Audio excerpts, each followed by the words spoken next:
naman kayo. Linis tayo ng chandelier.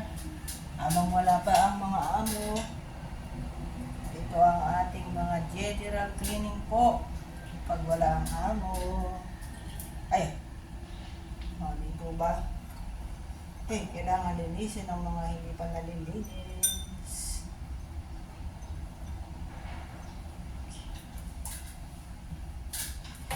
Yan.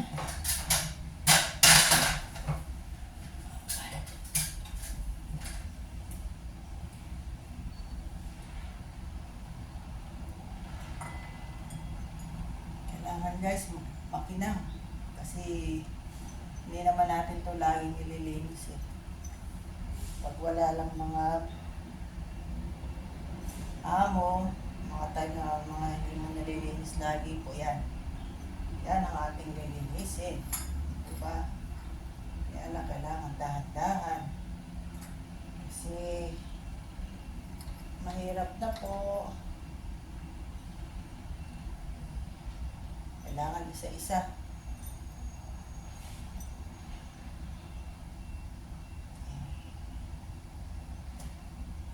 Same time ha. Bakit dito sa langis ha? Ay, sus. Yan. Maglilinis pa tayo guys. Marami pang linisin. Magpapalit pa tayo ng tubig ng ating halaman. Yan. Pakita ko sa inyo guys kung ano kayo lilinisin ko.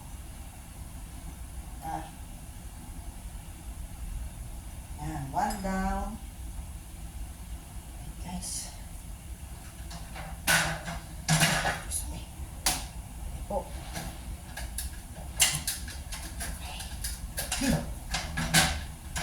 Yan po. And meron pa guys. Ito pa oh. Yan. Po guys. Yan. Papalitan pa po natin yan ng tubig. And yan po. Dadusting pa natin sila. Yan. Ito po, lilinisin pa rin natin. At itong isa, ito naman po yung susunod natin, palitan ng tubig. Ano?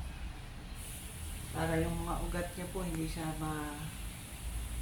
kasi mag-iiba yung kulay nito, hindi na magiging fresh.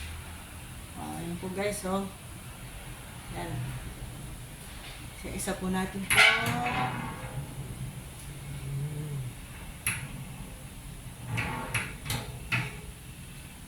Lilinisin.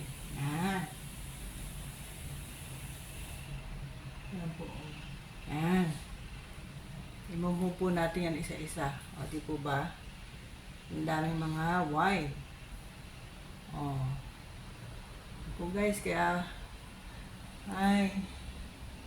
Yan, di po ba? Yan. Ang kailangan kong linisin. O, di po ba? Thank you guys for watching. Tingnan ang pictura ko. Diyos ko.